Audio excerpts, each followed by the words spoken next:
Channel मनीषा's biochem classes. हम लोग पढ़ रहे थे क्लास 9 सीबीएसई बोर्ड के केमिस्ट्री का chapter second is matter around us pure. और अभी तक आप लोगों को इस प्रश्न का उत्तर मिल गया होगा कि हमारे चारों तरफ जितना भी मैटर है क्या वो सारे के सारे मैटर प्योर है? नहीं, कुछ प्योर है और कुछ इम्प्योर है।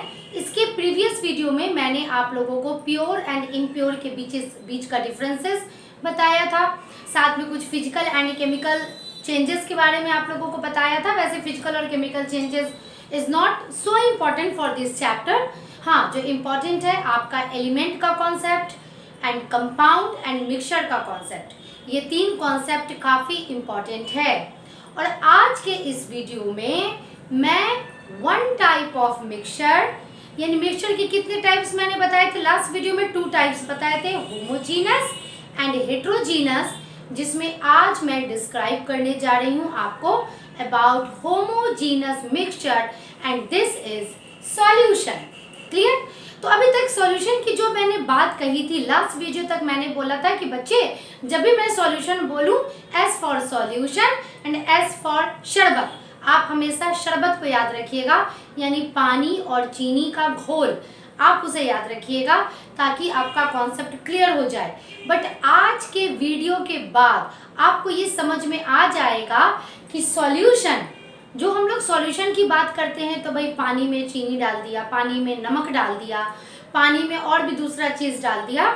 लेकिन आज के इस वीडियो के बाद ये सॉल्यूशन का कॉन्सेप्ट जो है आपका वो और भी वास्ट होने वाला है। सॉल्यूशन इज नॉट ओनली पानी एंड चीनी, not only salt and water and Rooh Afza and water and lemonade and water and so on।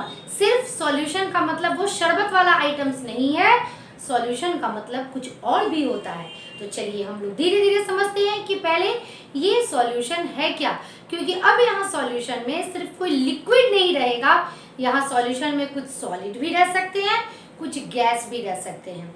तो स्टेप बाय स्टेप धीरे धीरे हम लोग समझेंगे ऑल अबाउट सॉल्यूशन। शुरू करते हैं। What is solution? सॉल्यूशन क्या है? Solution is a kind of mixture. ठीक है, और मिक्सचर क्या है? मिक्सचर एक इम्प्योर सब्सटेंस है। तो सॉल्यूशन भी एक इम्प्योर सब्सटेंस है, ये भी एक मिक्सचर है and it is homogeneous mixture. Homogeneous term अब आप लोगों का क्लियर हो गया है। तो अगर कोई पूछे what is solution, it is homogeneous mixture. It is homogeneous mixture of 2 or more non-reacting substance। यहाँ 2 टर्म आपका डेफिनेशन में काफी इम्पोर्टेंट होता है।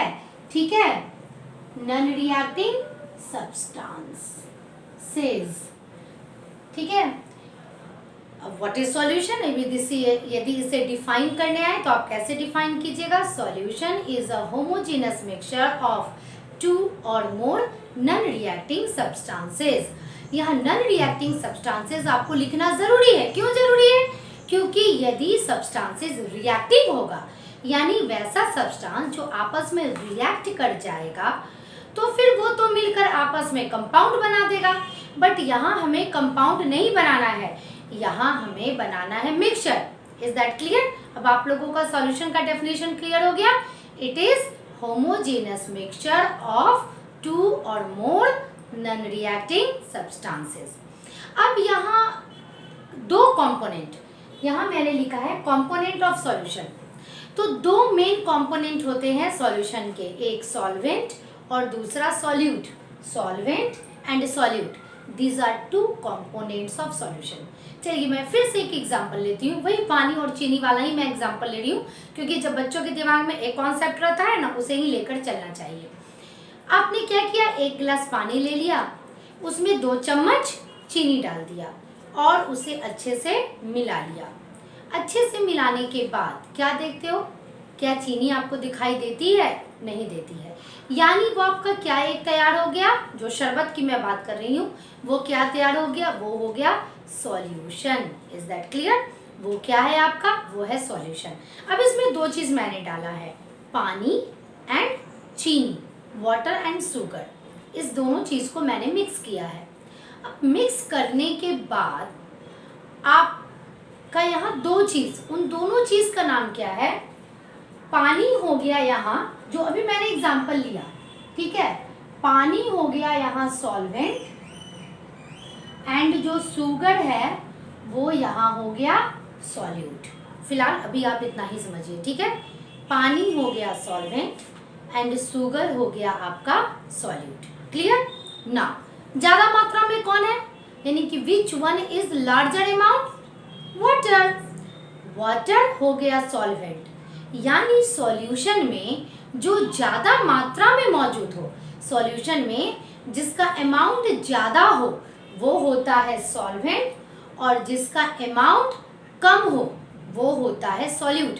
देखिए, आप सॉल्वेंट और एंड सॉल्यूट इन दोनों का कॉन्सेप्ट क्लियर करना यहाँ काफ़ी ज़रूरी है, ठीक है। तो पहला मैंने आपको क्या बताया कि पानी और चीनी का जो शरबत है उसमें पानी है सॉल्वेंट एंड चीनी है सॉल्यूट। पहला चीज़, अब आपका ये कॉन्सेप्ट क्लियर हुआ। सेकंड, ज़्यादा मात्रा में कौन है? पानी। तो जो ज़्यादा मात्रा में है वो है solvent. The substance which is present in large amount in solution is called solvent, and the substance which is present in less amount in solution is known as solute. ये दोनों कॉन्सेप्ट आपका क्लियर हो गया।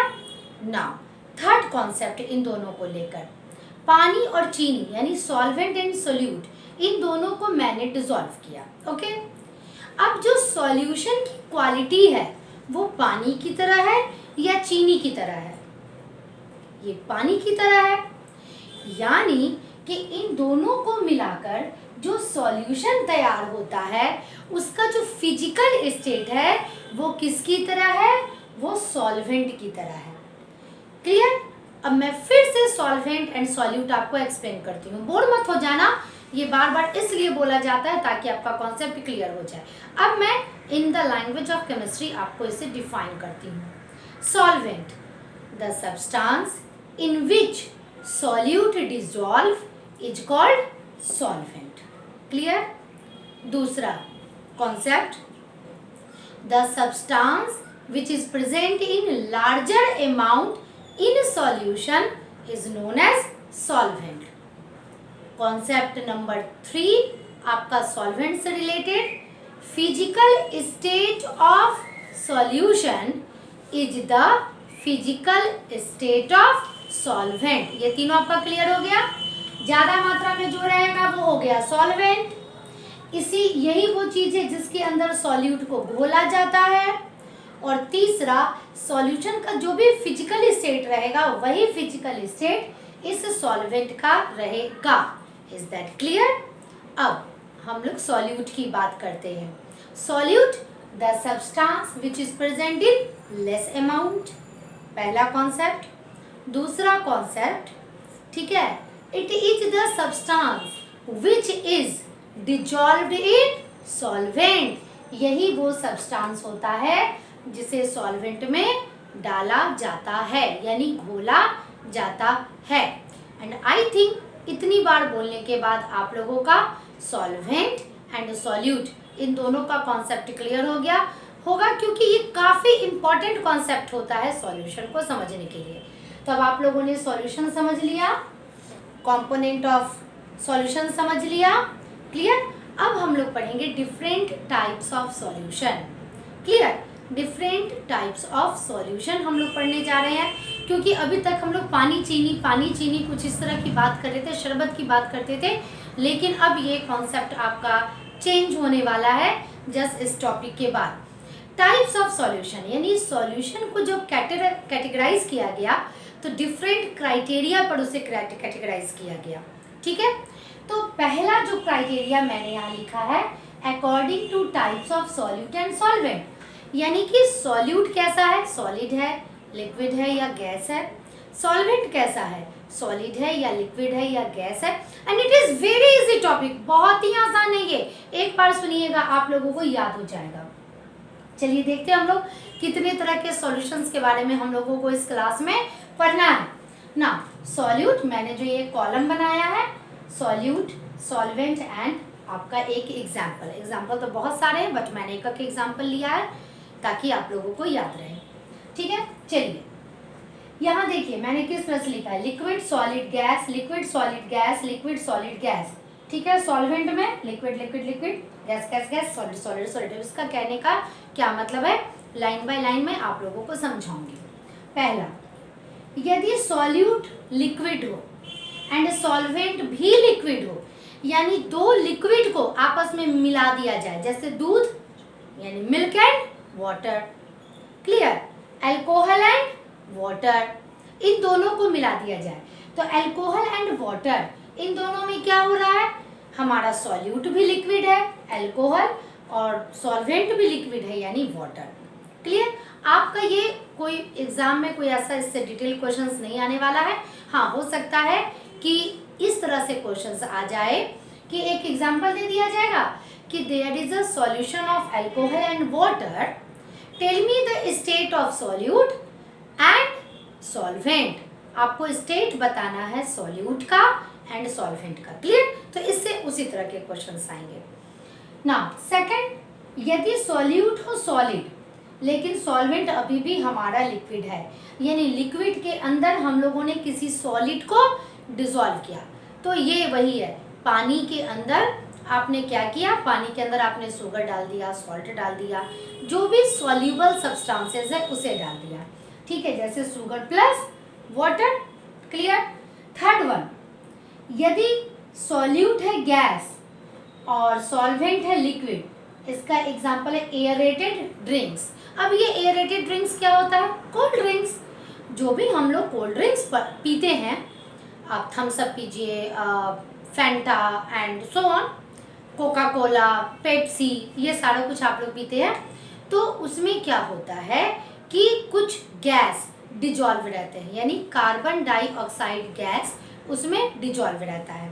यानी gas किस में dissolve है, हमारे कोल्ड ड्रिंक्स में डिजॉल्व है, यानी उसका जो सॉल्यूट हुआ वो क्या हुआ, गैस हुआ, बट उसका सॉल्वेंट क्या हुआ। अब भाई कोल्ड ड्रिंक्स कैसा रहता है, लिक्विड रहता है या सॉलिड रहता है, लिक्विड रहता है, जो भी हम लोग कोल्ड ड्रिंक्स पीते हैं वो लिक्विड रहता है। Is that clear.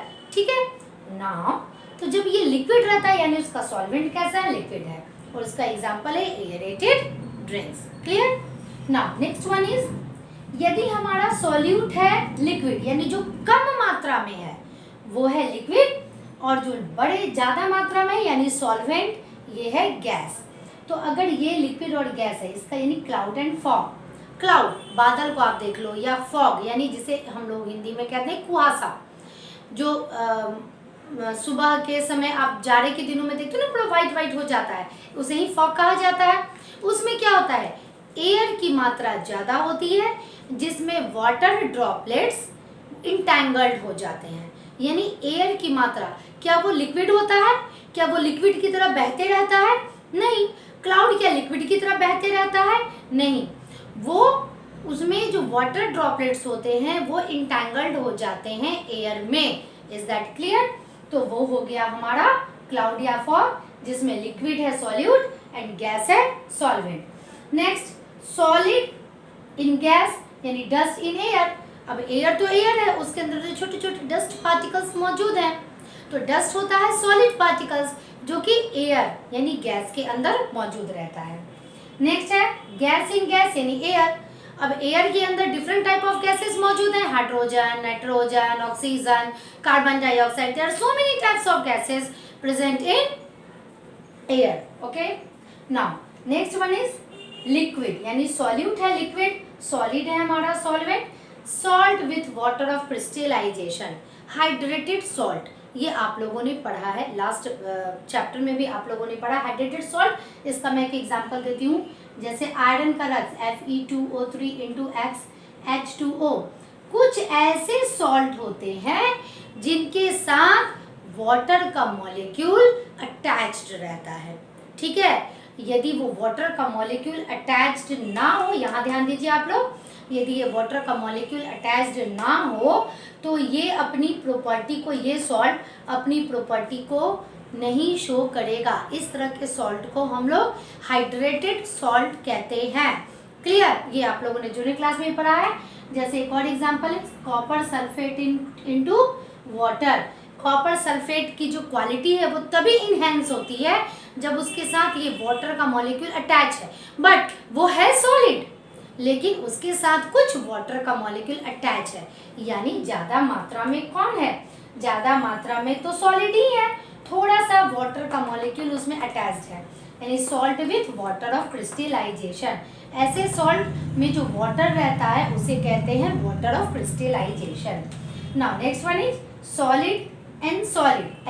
एलवाई में क्या होता है? दो या दो से ज्यादा तरह के मेटल्स जो है वो आपस में फुल्ली होमोजीनियसली मिक्स होते हैं।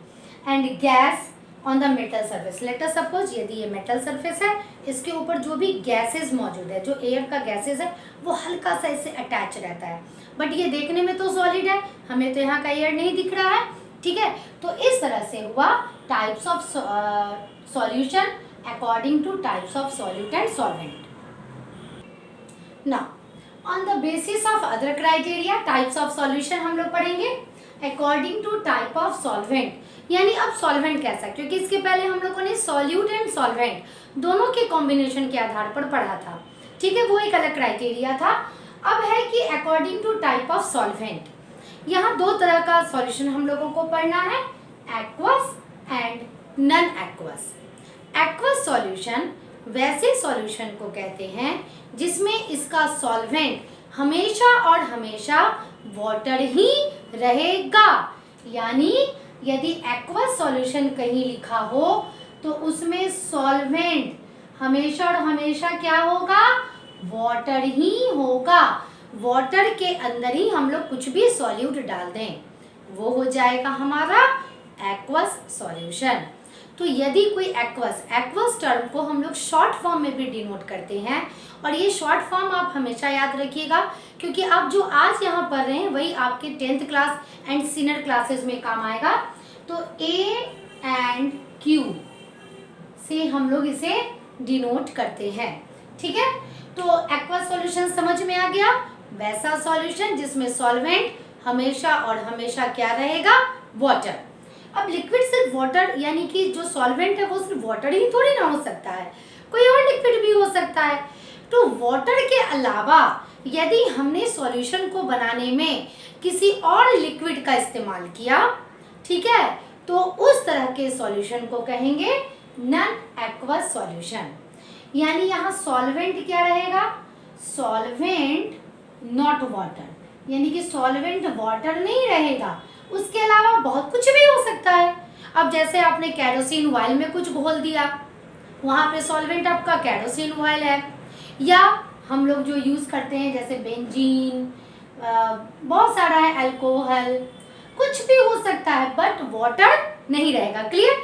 यदि वाटर है सॉल्वेंट तो हमारा सॉल्यूशन एक्वस, यदि वाटर नहीं है सॉल्वेंट उसके अलावा कुछ भी है तो हमारा जो सॉल्यूशन है वो हो जाएगा non aqueous. Clear? Now according to concentration, अब यहाँ कॉन्सेंट्रेशन की बात आती है। कॉन्सेंट्रेशन का मतलब कितना गाढ़ा सॉल्यूशन है, ठीक है? अब ऐसे तो मैं केमिस्ट्री पढ़ा रही हूँ बट साधारण भाषा में मैं समझाना चाहूंगी ताकि आप लोगों का कॉन्सेप्ट क्लियर हो जाए।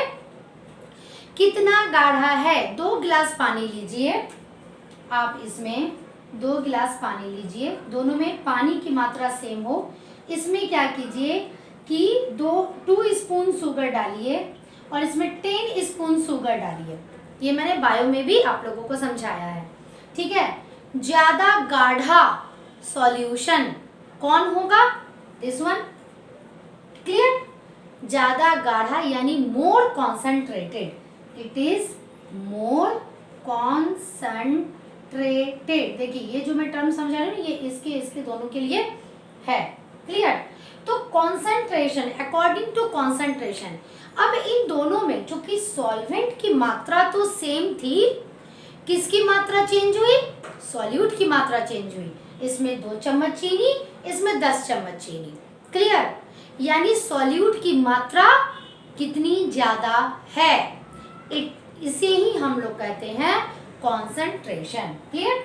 ना अब हम लोगों को ये समझना है, काफी इंपॉर्टेंट टॉपिक है ये सारा, ठीक है, क्योंकि इनसे डेफिनेशंस भी आता है एग्जाम में, साथ में इसके आधार पर आपको बहुत कुछ समझना भी है।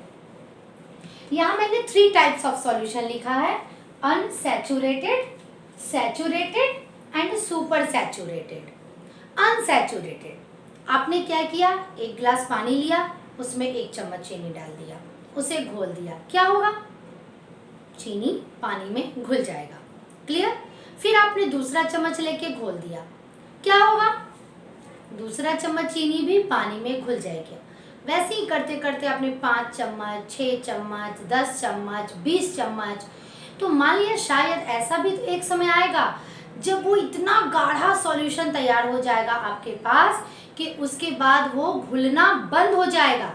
आप ये एक्सपेरिमेंट अपने घर पर भी कर सकते हो। 1 कप पानी ले लो, उसमें आप चीनी नहीं, चलो अगर आप चीनी नहीं घोलना चाहते हैं क्योंकि वो दानेदार होता है, नमक घोल के देख लो, ठीक है। आपने 1 चम्मच डाला, वो घुल गया, दूसरा चम्मच डाला, वो घुल गया, तीसरा चम्मच डाला, वो घुल गया, घुलते जा रहा है, आप डालते जा रहे हो। लेकिन ऐसा समय भी आएगा जब वो घुलना बंद कर देगा। Clear.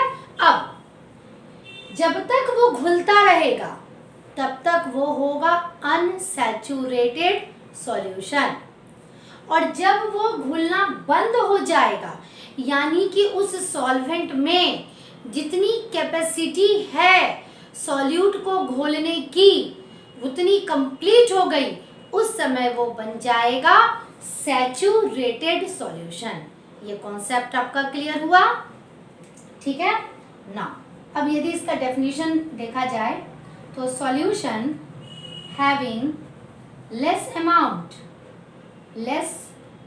Amount of solute which it can dissolve, एक ऐसा सॉल्यूशन जिसमें जितना सॉल्यूट वो डिसॉल्व कर सकता है। लेट अस सपोज 1 गिलास पानी में 10 चम्मच नमक को घोलने की कैपेसिटी है, उससे ज्यादा वो नमक नहीं घोल सकता है, ठीक है।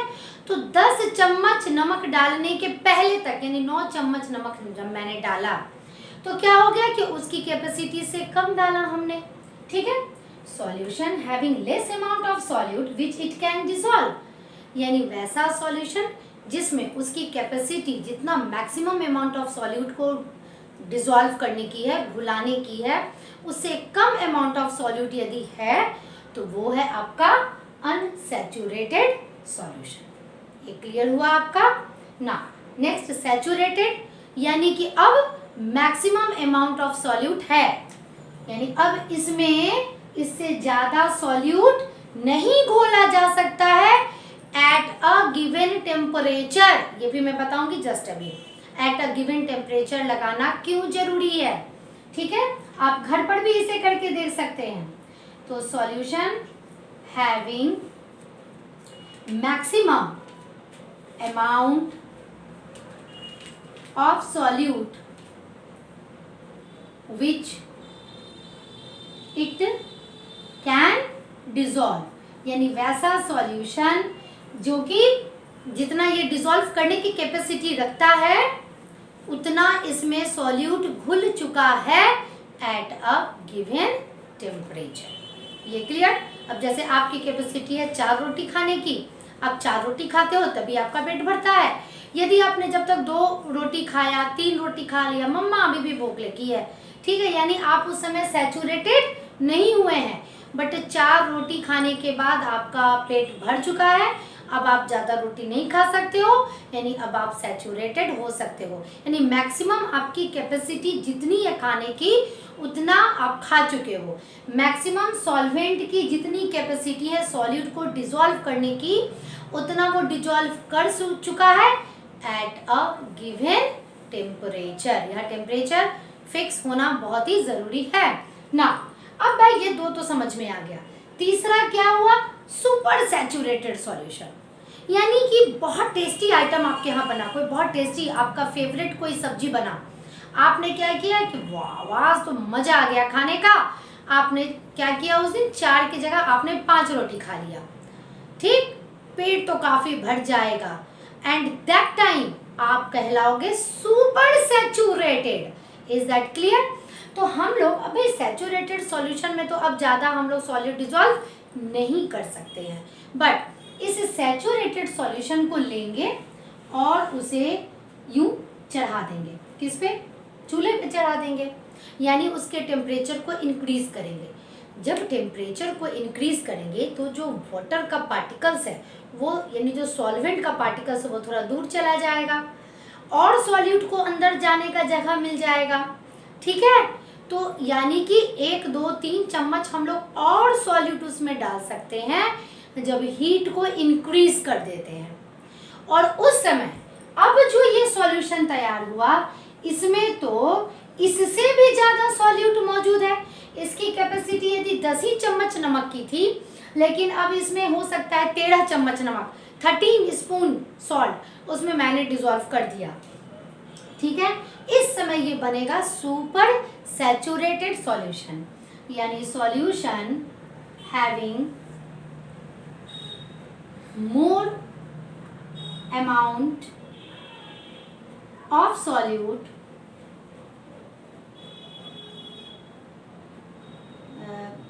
with respect to its capacity, अपनी कैपेसिटी से भी ज़्यादा यदि सॉल्यूट इसने रखा है वो हो गया सुपर सैचुरेटेड सॉल्यूशन। ये आपका काफ़ी इंपॉर्टेंट टर्म था, unsaturated, saturated and super saturated. Clear, notes आप लोगों को मिल चुका है इस टॉपिक का। नाउ नेक्स्ट क्राइटेरिया है according to amount of solute and solvent. यदि सॉल्वेंट ज़्यादा हुआ, ज़्यादा तो रहता ही है, सॉल्वेंट ज़्यादा हुआ सॉल्यूट कम हुआ तो वो हो गया डाइल्यूट, और यदि सॉल्यूट ज़्यादा रहा it also depends upon the amount of solute only, ठीक है, ये हो गया डाइल्यूट। यहाँ इसका कोई फैक्स नहीं है, ठीक है। सॉल्यूट यदि कम है तो डाइल्यूट, इसे DIL से डिनोट करते हैं हम लोग शॉर्ट फॉर्म में, और यदि सॉल्यूट की मात्रा ज़्यादा हो गई तो वो हो गया कॉन्सेंट्रेटेड, जिसे CONC कॉन्क से हम लोग डिनोट करते हैं, ठीक है। अब यहाँ यदि 3 ग्लास पानी है, इसमें 2 स्पून शुगर, इसमें 10 स्पून शुगर एंड इसमें 20 स्पून शुगर, इन दोनों में ये डाइल्यूट है, ये कॉन्सेंट्रेटेड, क्लियर, और इन दोनों में ये डाइल्यूट है, ये कॉन्सेंट्रेटेड, इसीलिए इसका कोई फिक्स अमाउंट नहीं है। तो ये था हमारा टाइप ऑफ सॉल्यूशन।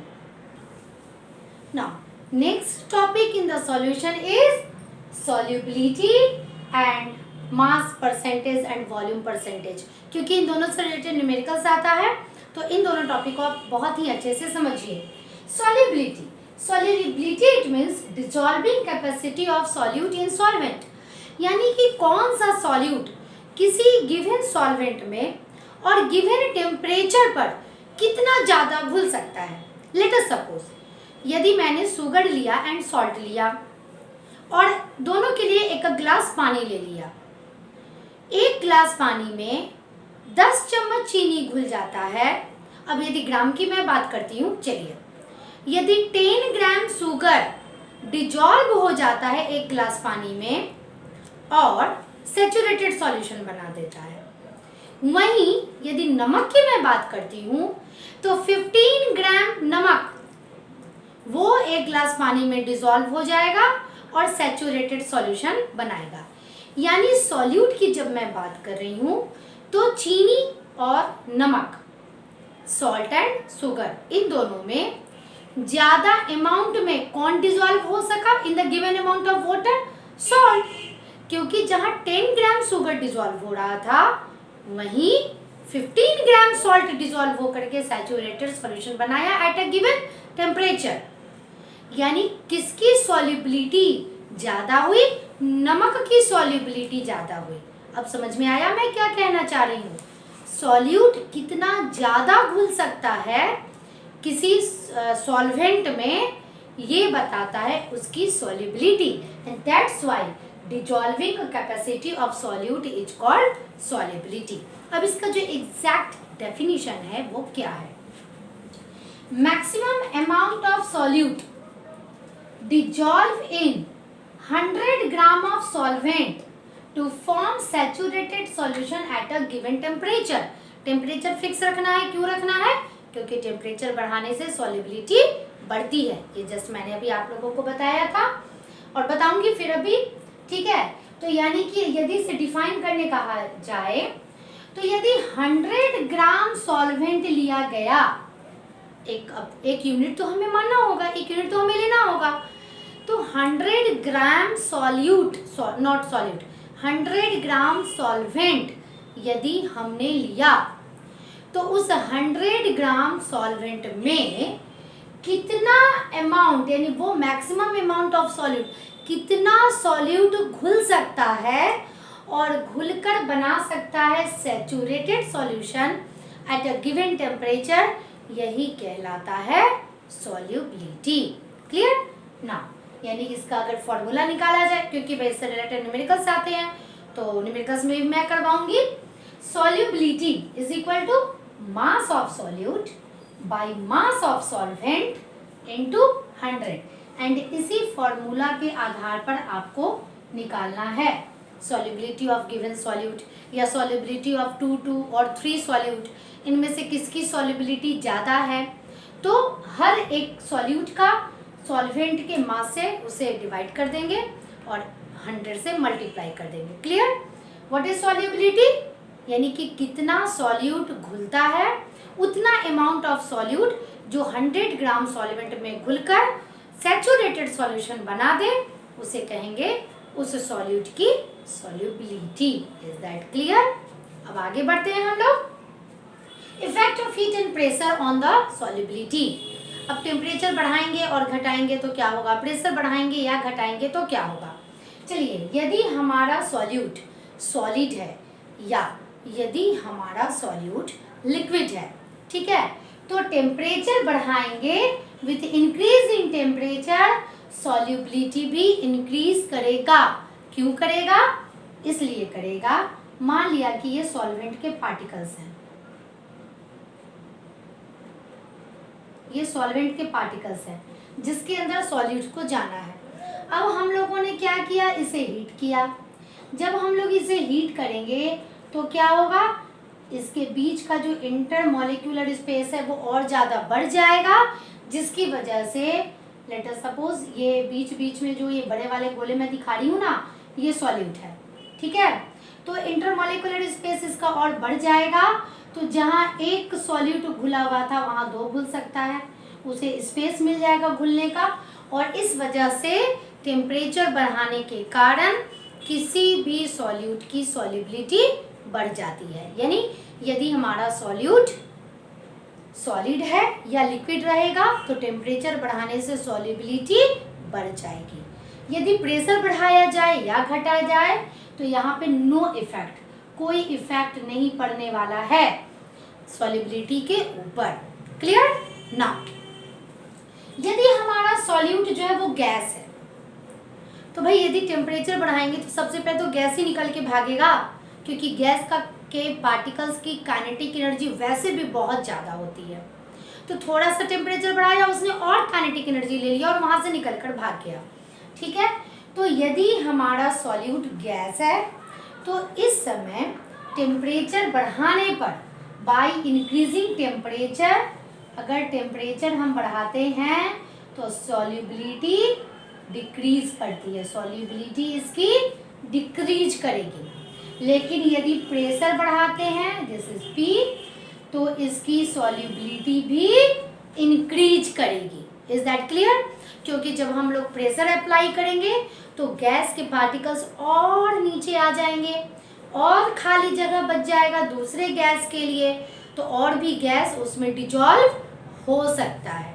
ये पॉइंट आप लोगों का क्लियर हुआ ना? अब नेक्स्ट टॉपिक है हमारा मास और वॉल्यूम परसेंटेज। देखिए, फॉर्मूला दोनों का सेम है, आपको सिंपल निकालना है परसेंटेज, ठीक है। यदि आपने 500 मार्क्स का आपका एग्जाम होता है, उसमें से आपने 400 स्कोर कर लिया, किसी बच्चे ने 300 स्कोर किया, तो परसेंटेज निकालने का तो फॉर्मूला सबका सेम होता है ना, ठीक है। जो आपने एक्वायर्ड किया है वो आपका marks by total marks into 100, यही तो हमारा फॉर्मूला है। सेम वही परसेंटेज का फॉर्मूला हम लोग यहाँ पर यूज कर रहे हैं। यदि हमारा सॉल्यूट सॉलिड है, ठीक है, तो वहाँ पर हम लोग मास परसेंटेज लिखते हैं। यदि हमारा सॉल्यूट गैस है या लिक्विड है, जहाँ वॉल्यूम की बात की जाती है, तो वहाँ हम लोग वॉल्यूम परसेंटेज लिखते हैं। बट डेफिनेशन वैसे मैंने नोट्स में दोनों अलग अलग दिया है, डेफिनेशन दोनों का सेम है। The mass of solute in gram, यदि ये मास परसेंटेज निकालेंगे तो हम लोग इस तरह से लिखेंगे, the mass of solute in gram present in given quantity of solution. ठीक है, यानी आपको जितना सॉल्यूशन दिया गया है उसमें कितना ग्राम सॉल्यूट है, यानी उसमें कितना परसेंटेज सॉल्यूट है। एकदम साधारण, आपने जो परसेंटेज वाले क्वेश्चंस अपने मैथ्स में बना रखे हैं बिल्कुल वही आपका रहेगा। यदि यही गैस है या यदि यही लिक्विड है, वहाँ वॉल्यूम की बात करेंगे, the volume of solute in millilitre present in given quantity of solution. और इसका formula mass percentage of solute is equal to mass of solute by mass of solution into 100। Now अब solubility and percentage concentration of solution समझने के बाद कभी कभी ये question आ जाता है कि what is the difference between these two, what is the difference between solubility and mass और वॉल्यूम परसेंटेज। चलिए देख लेते हैं क्विकली हम लोग देखते हैं। इसमें यानी जब सॉल्युबिलिटी कैलकुलेट किया जाता है तो उसमें सॉल्यूशन हमारा हमेशा और हमेशा सैचुरेटेड होना चाहिए। इसमें सैचुरेटेड है या नहीं है, देयर इज नो नीड, यानी solution must be saturated, there is no need of saturation. Second, इसमें जो हम लोग देखते हैं वो देखते हैं मास या वॉल्यूम ऑफ सॉल्वेंट इसमें लिया जाता है एज ए होल, बट इसमें क्या किया जाता है, मास ऑफ सॉल्यूशन लिया जाता है। ये दो डिफरेंसेस होते हैं इन दोनों के कैलकुलेशन में। चलिए हम लोग कुछ न्यूमेरिकल्स बना लेते हैं। 3 न्यूमेरिकल्स मैं बताऊंगी और उसके अलावा 3 न्यूमेरिकल्स मैं अपने डिस्क्रिप्शन बॉक्स में डालूंगी। आपका होमवर्क यही रहेगा कि आप उन न्यूमेरिकल्स को बनाइए और आप जिस भी दिन वीडियो देखते हैं तो मेरे स्कूल के बच्चे मेरे स्कूल वाले ग्रुप में डालेंगे, एंड यदि बाहर के बच्चे को किसी को दिखाने का मन है तो वो लोग सॉल्व करके मेरे कमेंट सेक्शन में डाल सकते हैं। ठीक है, डिस्क्रिप्शन बॉक्स में इससे रिलेटेड 2, 3, 4 जो भी न्यूमेरिकल्स मेरे पास कलेक्टेड रहेगा वो सारा न्यूमेरिकल्स मैं आपको दूंगी और वैसा ही न्यूमेरिकल्स मैं आपको बनाना सिखाऊंगी। चलिए क्वेश्चन नंबर 1, और ये न्यूमेरिकल्स नोट्स में नहीं दिए हुए हैं, इसलिए आप लोग ऐसा नहीं सोचिएगा कि नोट्स में ये न्यूमेरिकल्स है। ये आप सीखिए मेरे वीडियो के द्वारा, एंड आपको मन करे तो पॉज करके आप इसे उतार भी सकते हैं, एंड डिस्क्रिप्शन बॉक्स में और भी न्यूमेरिकल्स दिया हुआ है, आप उससे प्रैक्टिस कर सकते हैं। Now a solution contain 30 gram of sugar dissolved in 370 gram of water, calculate its concentration. बताइए 30 ग्राम ऑफ शुगर को 370 ग्राम ऑफ वाटर में डिजॉल्व किया गया, इसमें सॉल्यूट कौन होगा, शुगर, क्योंकि ये कम मात्रा में मौजूद है और इसे डिजॉल्व भी किया गया है। ठीक है, सॉल्यूशन इसी तरह से हम लोग बनाएंगे। मास of solute, mass of solute यानी मास ऑफ आपका क्या है एंड सॉल्यूट आपका क्या है, शुगर है, is equal to 30 gram. Mass of solvent यानी ये क्या है, this is water and it is 370 gram. अब आपको सॉल्यूट का मास पता है, सॉल्वेंट का मास पता है, तो क्या आप सॉल्यूशन का मास निकाल सकते हैं? यस, क्योंकि सॉल्यूशन में तो दोनों मौजूद है। Mass of solution is equal to 30 plus यानी mass of solute plus mass of solvent, इसी तरह से हमें निकालना है। ठीक है, इट इज 400 ग्राम। अब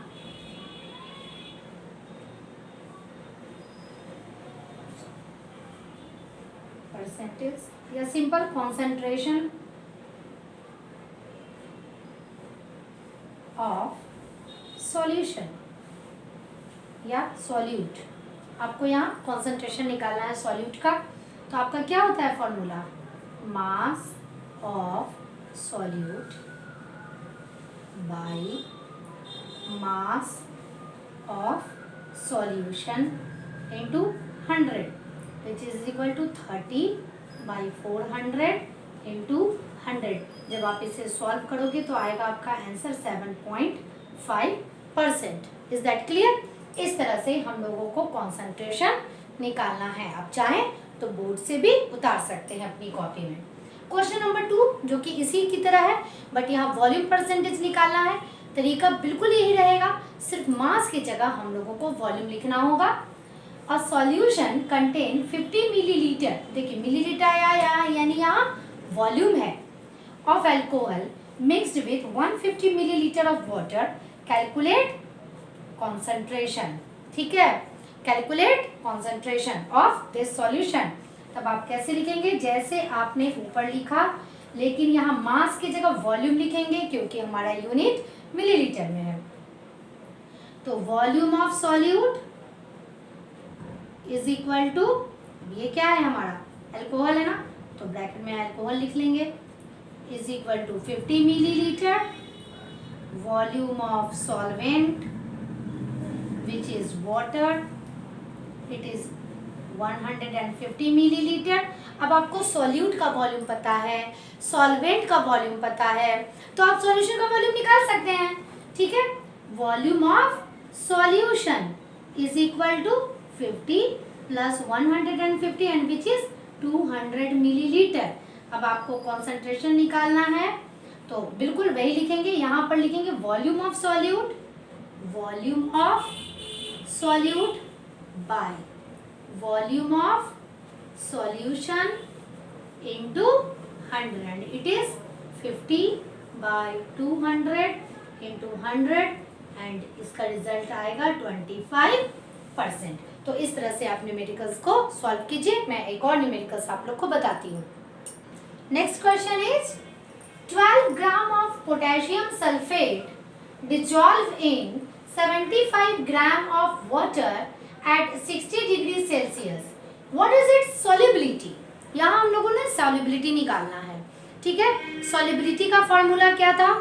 सॉल्युबिलिटी मैं यहाँ फॉर्मूला लिख देती हूँ ताकि आप लोग तुरंत मेरे बनाते बनाते आप लोग भी बना लीजिए।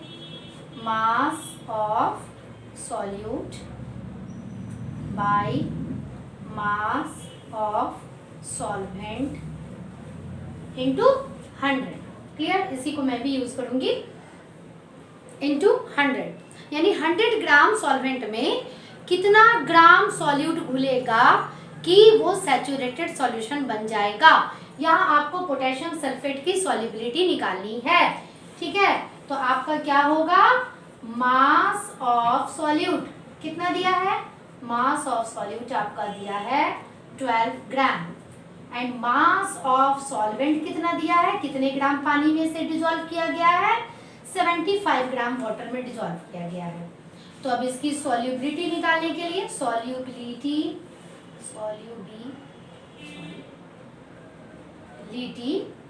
Of potassium sulphate is equal to 12/75 mass of solute by mass of solvent into 100। जब आप इसे सॉल्व कीजिएगा, ठीक है, तो ये आएगा आपका 16 ग्राम, यानी 16 ग्राम पोटेशियम सल्फेट को यदि 100 ग्राम वाटर में डिजॉल्व किया जाए, ठीक है, तो वो सैचुरेटेड सॉल्यूशन बनाता है ना। एक चीज और मैं यहाँ बताना चाहूंगी, ये भी आपके कॉन्सेप्ट का है, इट इज नॉट न्यूमेरिकल, ठीक है। मान लिया कि एट अ गिवन टेम्परेचर यानी एट अ 60 डिग्री सेल्सियस, ये इस न्यूमेरिकल से बाहर का चीज है, बट ये कॉन्सेप्ट है आपका।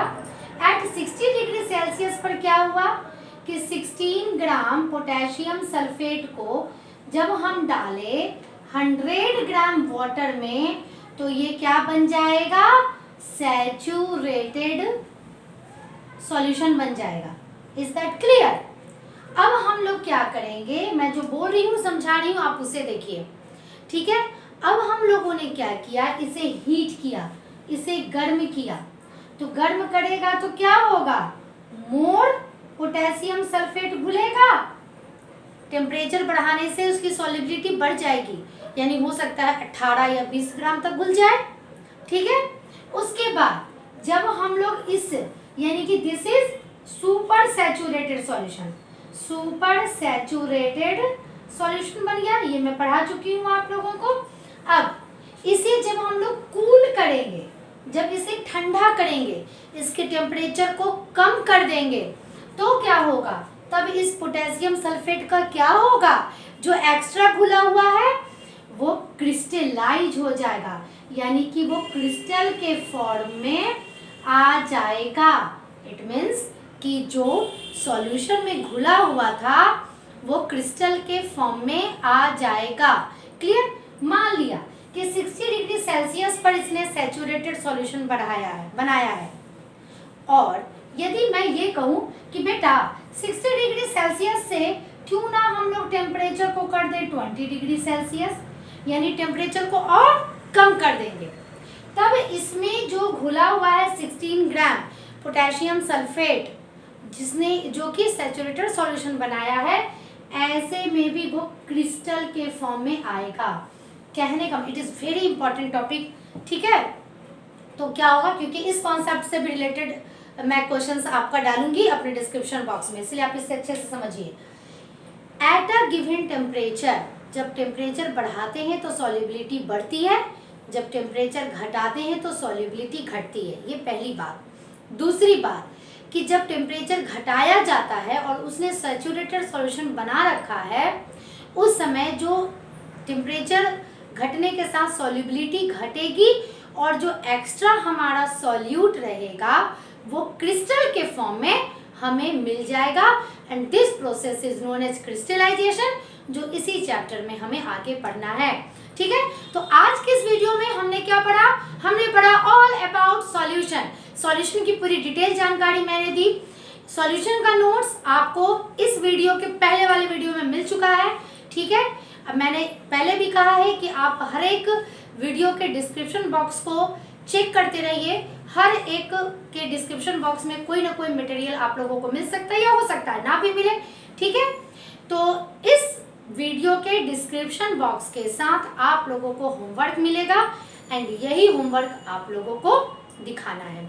आज के लिए इतना ही, मिलती हूँ नेक्स्ट वीडियो में नेक्स्ट टॉपिक के साथ। Till then bye.